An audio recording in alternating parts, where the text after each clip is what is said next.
semanas con ese run de que o Pino igual non podía sair a competir a vender a tempada na preferente, primeiro por cuestións económicas e tamén porque non conseguiron, digamos, reunir a xente suficiente despois da súa asamblea xeral, e finalmente este mediodía a Federación Galega de Fútbol se acaba de circular onde confirma esa renuncia do Pino e otorgalle a vacante o Lalín por méritos deportivos, xa que lembramos que perderan os penaltis contra Eume na final polo ascenso a preferente. E aquí, como ti decías, pois é onde ven un pouco a lea coa xente do Boiro moi enfadada con que neste caso pois si se cumpran os méritos deportivos para ascender a un equipo de categoría inferior e no seu caso salvarase a un equipo descendido federativamente como é o Arzúa e non se seguisen eses mesmos criterios de mérito deportivo para concederlle o ascenso ao Boiro. Hai que ter en conta que no caso do Arzúa é unha resolución que depende da Real Federación Española de Fútbol, que aproba o cambio de formato de 16 a 18 na terceira e que lle concede, como dicíamos, esa praza ao Arzúa e non ao gañador da eliminatoria entre os terceiros da preferente. Neste caso do Pino e do Lalín é unha resolución da Federación Galega de Fútbol que prioriza, como decíamos, o ascenso antes que a permanencia.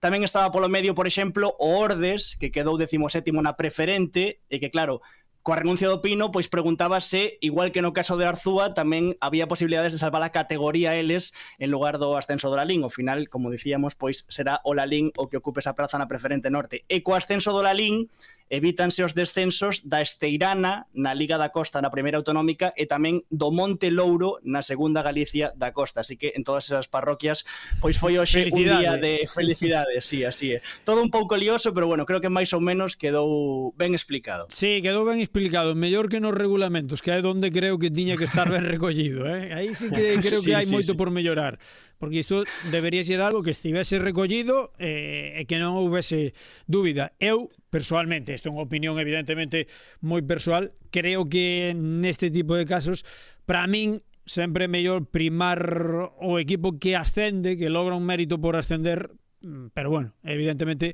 é un criterio que pode recoller calquera prisma que é discutible, pero sí creo, non sei que opinades, que é algo no que sí o fútbol debería mellorar, en ter máis claridade sobre os criterios e sobre as diferentes situacións que se poden dar, cando máis ou menos todos sabemos cales son as situacións que se poden dar, non? Cos arrastres, con ascensos de outros equipos, ou neste caso, con prazas que non poden ocupar equipos, pois, ou que veñen de outra categoría, ou que na mesma categoría non poden sair a seguinte temporada, non?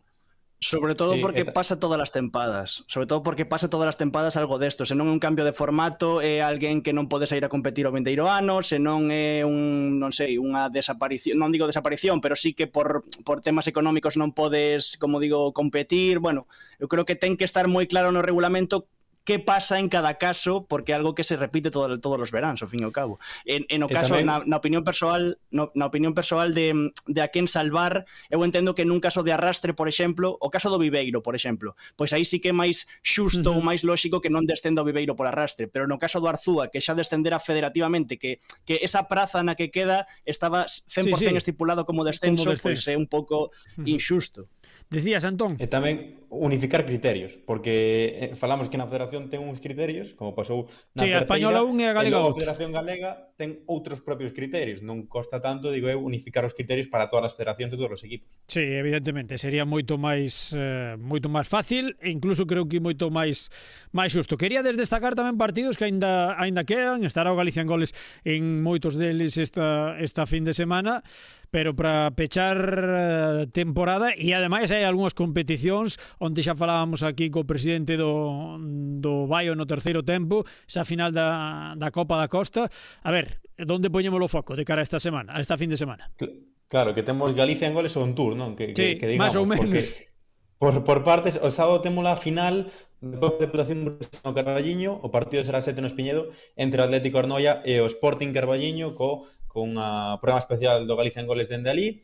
E logo tamén o domingo temos a final da 58ª edición da Copa da Costa, final 6 da tarde na Fontela de Santa Comba entre o Decano da Costa, o Baio do que falabades ontes, que xa foi campeón na tempada 82-83, e o Sofán. E pola mañá, a final da Copa da Costa, a terceira edición da final feminina entre o C e o Bergantiños, tamén con outro programa especial do Galicia en goles dende Santa Comba, pero tamén hai outra final o domingo pola tarde ás 7:30, a final da edición número 55 da Copa do Sar, que enfronta en Santa Isabel ao Flavia e ao Calo. Ti, Anxo, tes algún para destacar algún partido?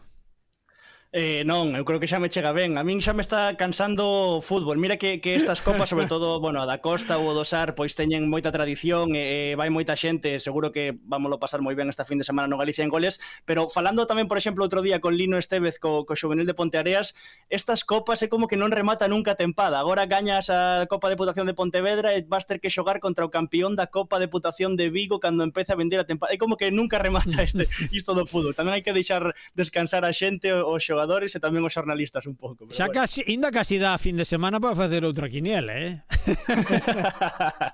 Podemos facer pues sí, ya o noso convidado de hoxe, a ver canto tino ten. Vos a primeira semana que teñamos Fica coa Bola recordámoslo. Reenganchamos como cas copas. Exactamente, reenganchamos a próxima temporada co mesmo sistema. A ver, quen traemos hoxe de convidado a este Fica coa Bola?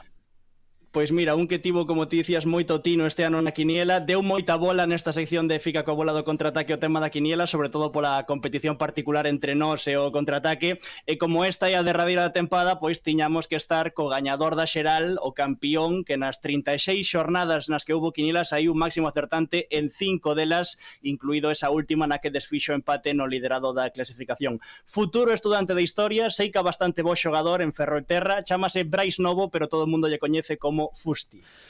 Hola Brais, hola Fusti, que tal? Boa noite. Hola, que tal? Boa noite. Tiveche moito tino, estiveche moi acertado esta temporada. Sí, moito tino, bueno, moita suerte, non sei. Non, home, ti di que son coñecementos. Que sorte, iso nada de sorte. Ao final hai xornadas de que ganas con 7 acertos e outras perdes con 9, non sei, depende moito tamén dos acertos que fagan os demais, máis que de dun. Nós estivamos aí detrás de ti intentando alcanzarte, pero nada, non houve maneira.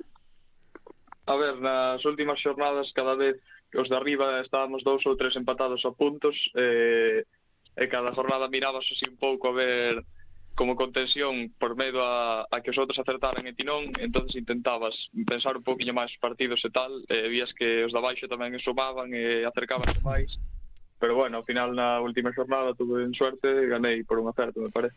Que che iba a dicir eu? Adoita xogar a quiniela de verdade? A que dá cartos, non? Bueno, este tamén tivo algún premio, pero a que dá cartos ou non? Que va, nada, non, máis que a de Fica coa Bola non xogo nada. Só a de Fica coa Bola. Bueno, pois esta temporada saiu ben, con 5 acertos, con 5 vitorias na clasificación. Xo decía Anxo, moi futboleiro. Ti xogas tamén ou gustache seguir simplemente?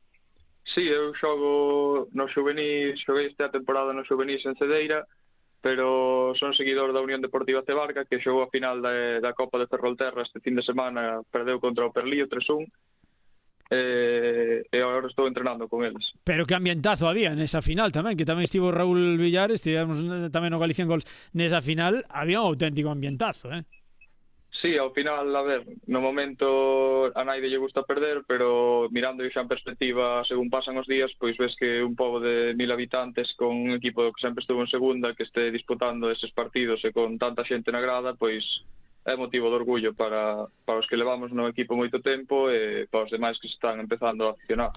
Por certo, que eu estou despistado, isto tiña un premio, non? Que era unha camisola e dixeron Anxo e Antón cal pediras, pero non recordo. Pedín a rosa que desta temporada do Lugo. Do Lugo, é verdade. É chula esa camiseta.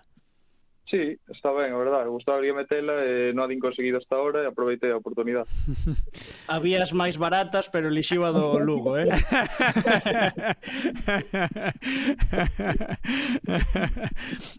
compañeiros, algunha cuestión para Fusti? Dicirlle que fomos completamente transparentes, que non houbo trampa nin cartón comprobando os acertos de cada semana, pero sí que é certo que, claro, Fusti coñécenos porque leva moito tempo seguíndonos e tiña vía directa connosco. Ao final había semanas nas que nese empate no que falaba no máis alto da cabeza, pois durante a fin de semana el falaba connosco, oye, cantos acertos leva este, cantos acertos leva este outro, como vai este partido que eu puxen unha X aquí. Pero seguíalo tan de preto. Sí, viviu uno intensamente, digamos. moitísimo. A partir da 10ª xornada do primeiro punto, sobre todo, xa empecé a tomar como personal de intentar acabar o máis arriba posible. E ao final, pois, saleume ben. E non temblabas porque viñamos por atrás os do contraataque pegando forte, que fixemos aí unha remonta. Pois, nas últimas xornadas algo así, porque además penso que fixestes 3 acertos, creo. Claro, aí xa están con 3 Antón, estaba con 3, penso que vosotros tamén, e eu estaba con 4, entonces estaba mirando tamén as vosas todos os fines de semana. E cal foi o máximo de acertos que fixeche nunha xornada? Poucos, 9 ou así, creo. Ves, eu era para lucirme que un día acertei 13. O ano igual hai que poñer nas regras que o que suba de 12 acertos nunha quiniela suma doble punto na xeral. Ves, aí, así me gusta. Pro ano contamos outra vez contigo, non? Espero que sí, supoño. Bueno, primeiro hai que preguntarlles, Fusti, se van seguir facendo quiniela pro ano. Malo será. Pero sí que é certo que funcionou moi ben. O que dicía Anxo, eu adoitaba correxir as quinielas os mércores ata que Fusti no tramo final da tempada estaba cada domingo pola tarde dicíndome cantas tiña e cantas tiñan o resto, sabes? Entón xa che facía o traballo, ves? Aí está. Sí, era un pouco a situación.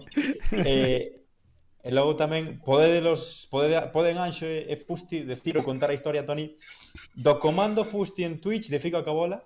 E o de que ao principio era o único que non estaba por compromiso. A ver, Fusti, conta de eso.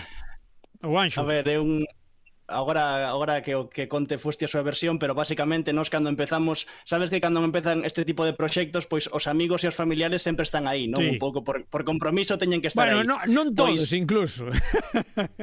Non todos, pero polo menos ata que empeza a seguirte xente de fora, digamos, pois sí que están aí apoiando normalmente, vamos. Entón, cando estábamos en Twitch, debíamos levar, pois non sei, 2-3 meses con Fica coa Bola, como moito, 4. Tiñamos unha canle de Twitch e Fusti, pois foi o primeiro seguidor, digamos, que non era nin familiar ou amigo, polo menos que non o coñecíamos en persoa, que só apareceu nas redes sociais. Entón tiña un comando en Twitch que cada vez que ti escribías guión baixo Fusti, saía un bot que dicía o único seguidor que non está por compromiso. Fusti, como foi iso? Acórdome, de estar vendo os directos e que me saliran recomendados. Vin un pouco así de que iba ao canal de fútbol galego e tal, interésame, mirei. É verdad que me estaba entretendo bastante, empecéilles a falar ali polo chat en directo e pareceron boa xente, empecéinos a seguir desde aquela e ata ahora. Oye, non porque igual se veñen moi arriba, pero fan un gran traballo, verdad?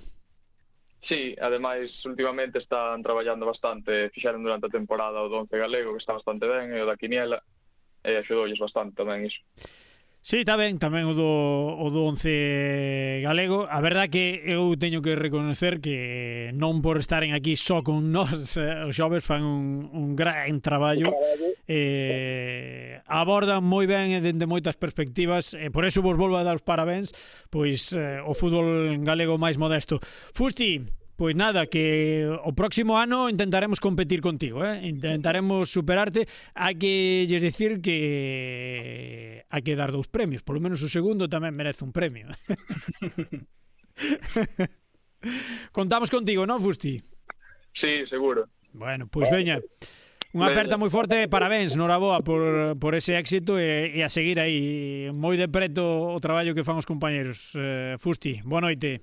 Moitas grazas, boa noite. Anxo, Antón, agora sí que pechamos, non? Que ben imos dormir hoxe, Antón. Que ben imos dormir hoxe despois de tanta boa palabra.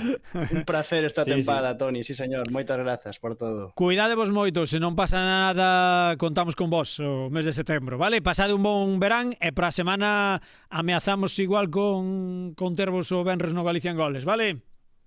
Veña. Boa noite, Anxo. Boa noite, Antón. Unha aperta, bo verán.